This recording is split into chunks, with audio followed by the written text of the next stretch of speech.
పెండ్లి కుమారుణ్ణి చేసిన తరువాత పెండ్లి కుమారుడు తప్పకుండా చెయ్యవలసిన కర్తవ్యం ఏది అంటే, తన తండ్రి గారు ఏ కులదేవతని సింహాసనంలో ఆరాధన చేస్తారో ఆ సింహాసనం దగ్గర కూర్చుని ఆ కులదేవతని షోడశోపచారాలతో ఆ రోజున పూజ చెయ్యాలి.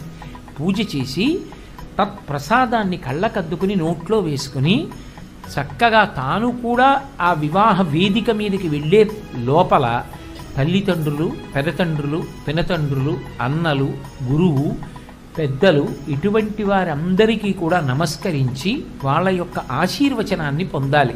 తన కులదేవతకి సంబంధించినటువంటి స్తోత్రములు ఏముంటాయో ఆ స్తోత్రములను సాధ్యమైనంత వరకు పారాయణ చేస్తూ ఉండాలి. ఎందుచేత అంటే వేదిక మీదకి వెళ్ళిన తరువాత అభ్యున్నతి అంతా కూడా పురుషుడి వైపు నుంచే అడుగుతారు.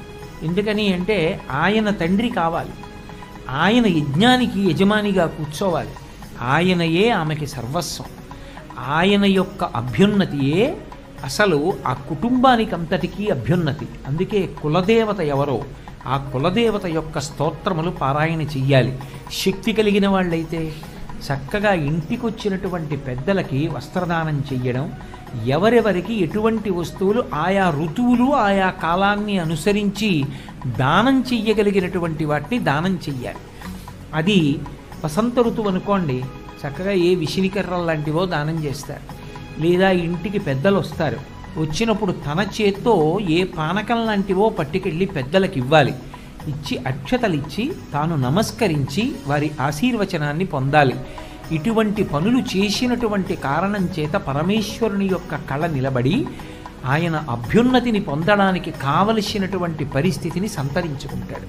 అందుకే పెండ్లి కుమారుణ్ణి చేసినప్పుడు పెండ్లి కుమారుడు చెయ్యవలసినటువంటి నియమాలుగా ఇవి చెప్పబడ్డాయి. అంతేకాని ఏమీ కాకుండా ఉత్తినే పెళ్లి కుమారుణ్ణి చేయడము అంటే అది కేవలం ఫోటోలు, వీడియోల వరకు పరిమితమైనటువంటి విశేషంగా శాస్త్రాలు చెప్పలేదు.